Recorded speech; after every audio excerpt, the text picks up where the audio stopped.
Welcome back to the big weekend show. And if you are just joining us, breaking news coming out of Washington, we have just learned that President Biden, will be indeed pardoning his son, which basically means that he will not be serving any jail time for the convictions, the federal tax evasion charges that he was supposed to be sentenced on December 16th. On December 12th, he faced those federal gun charges. None of that will be happening. There will be no jury. The jury, in fact, that the president had said he would respect in their decision, they will not get a chance to make a decision. Judge Janine was just on the show moments ago saying that the timing of all this is very interesting because usually when people get pardoned, and you don't see it very often that you see a president pardon a family member, but usually when somebody gets pardoned, it's once they started serving their sentence, that they actually get to a sentencing date. Interestingly enough, the president is not waiting for that. He doesn't want his son to be sentenced, and so therefore he's going ahead and pardoning him on the weekend of a holiday weekend, Thanksgiving weekend. So obviously this is going to be huge news. How does it play in onto the confirmation hearings that the President Trump-elect, will be facing this week, specifically the FBI-elect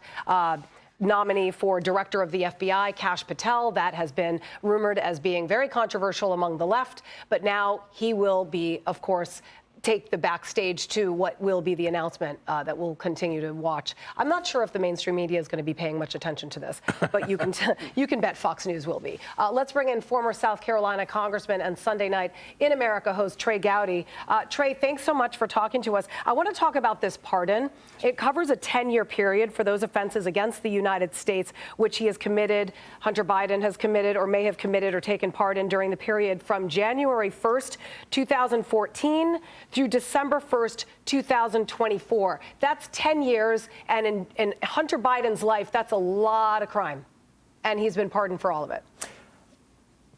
Yeah, it is. Part of me is jealous. I'm wondering where I can go to get one of those for myself. Although the good news is I don't really need one. It's the least surprising news I've heard all day. I mean, I've been saying for months and months and months that he is not going to allow what I think is his last living child to go to prison. I mean, parents just don't do that. Now, most parents don't have the power to stop it. But there's a reason we don't put parents on the jury, and there's a reason parents don't prosecute their kids. I mean, they're just not objective. So I am not at all surprised. The breadth of it surprises me a little bit. But the president knows better than I do how much criminality his son was engaged in.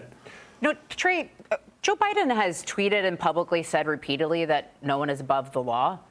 I guess except for his son Hunter and him with mishandling classified information dating back to the 1970s and 80s while he was senator.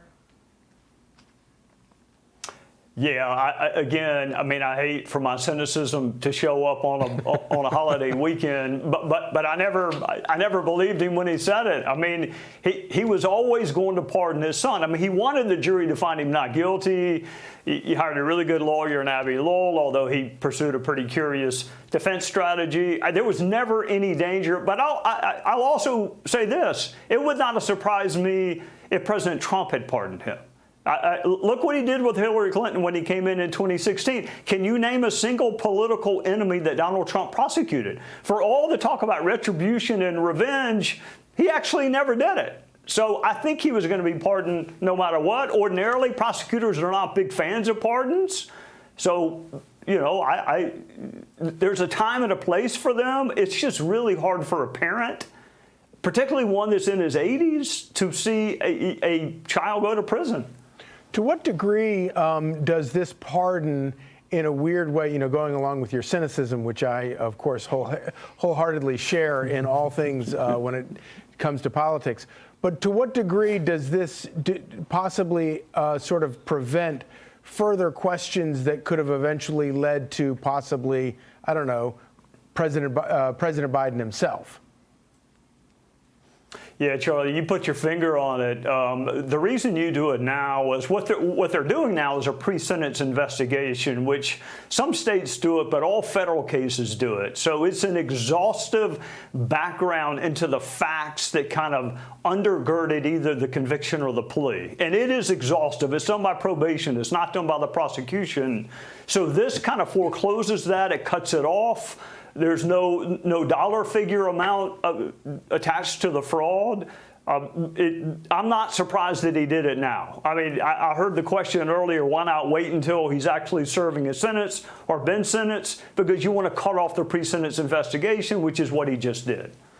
Trey Gowdy, Tom Shalhoub, I've got a question for you. You've been a prosecutor, and I want to ask, have you ever had your good work foiled by a pardon? Have you ever been preparing a case or prosecuting a case only to have it pardoned? And the other question is, this is obviously a constitutionally, it's a constitutional power of the president, and in states, it's the power of the governors. Do prosecutors like this power? Do you think the president should have the power to pardon people? Do you think governors do? Or do you think this is like, it's too much power in the executive branch? That's a great question. I mean, I view the president as kind of the ultimate prosecutor. He is the head of the executive branch, which is where prosecutors are. I think a lot of people think they're part of the judicial branch, but they're not. I've never had someone pardoned. I may possibly have lost a case on appeal, although I can't think of it right now, and I'm sure the court was wrong if they did reverse me.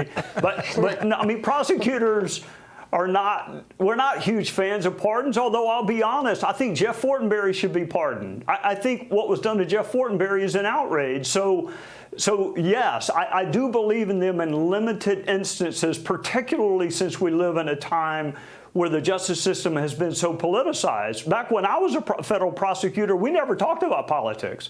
There was no need for this. Now, I mean, we have a very political FBI and a very political DOJ. Well, Trey, with that, well, one, I was thinking in your response to Charlie, is this pardon for Hunter or is this pardon for Joe Biden?